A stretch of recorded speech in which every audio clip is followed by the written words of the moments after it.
নমস্কার, আমি দেবাশিস পাইন, পশ্চিমবঙ্গ রাজ্য বিজেপির রাজ্য কমিটির সদস্য এবং প্রাক্তন উত্তর কলকাতা জেলা বিজেপির সাধারণ সম্পাদক। হঠাৎ করে একটা বাতাবরণ তৈরি হয়েছে, যে বাতাবরণের সঙ্গে বিজেপির কোনো সম্পর্ক নেই। বাংলার মানুষ 15 বছরের তৃণমূলী সন্ত্রাসের বিরুদ্ধে দুহাত ভরে ভারতীয় জনতা পার্টিকে আশীর্বাদ করেছে। হঠাৎ কালকে রাত্রির থেকে কিছু নব্য বিজেপির এখানে উদয় হয়েছে, যারা আমাদের বিজেপির মিছিল করতে দেখলে বিজেপির মানুষদের দেখে জয় বাংলা বলে আমাদের স্লোগান দিত, আমাদের পেছনে লাগতো, কটূক্তি করত। তারা হঠাৎ করে কাল রাত্রির থেকে গেরুয়া আবির মেখে পাড়ায় পাড়ায় তারা হঠাৎ নব্য বিজেপি হয়ে গেছে। মানুষ আমাদের কিন্তু সুশাসনের জন্য আমাদের পক্ষে দুহাত ভরে তাদের আশীর্বাদ দিয়েছে।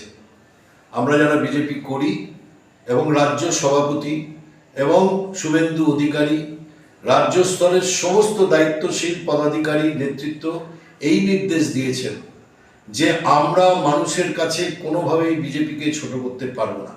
মানুষ যখন আমাদের বিশ্বাস করছে, তখন তাদের এই বিশ্বাসের মর্যাদা আমাদের ফিরিয়ে দিতে হবে।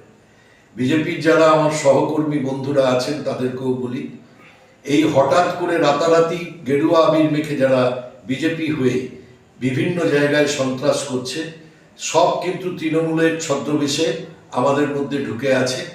এরা কিন্তু চেষ্টা করছে আমাদের মধ্যে ঢুকে, যেভাবে এরা সিপিএমকে শেষ করেছিল সিপিএম এর মধ্যে ঢুকে, এরা তৃণমূলের মধ্যে ঢুকে তৃণমূলকে শেষ করেছে।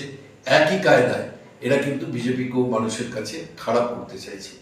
আপনাদের কাছে তাই বিনীত অনুরোধ, এদের থেকে সতর্ক থাকুন।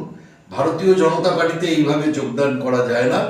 ভারতীয় জনতা পার্টির কিছু নির্দিষ্ট নিয়ম নীতি আছে যোগদানের, সেই প্রক্রিয়ার মাধ্যমেই যোগদান করা যায়। অতএব সতর্ক থাকুন, কঠোর এবং কঠিন হাতে এদেরকে প্রতিহত করুন।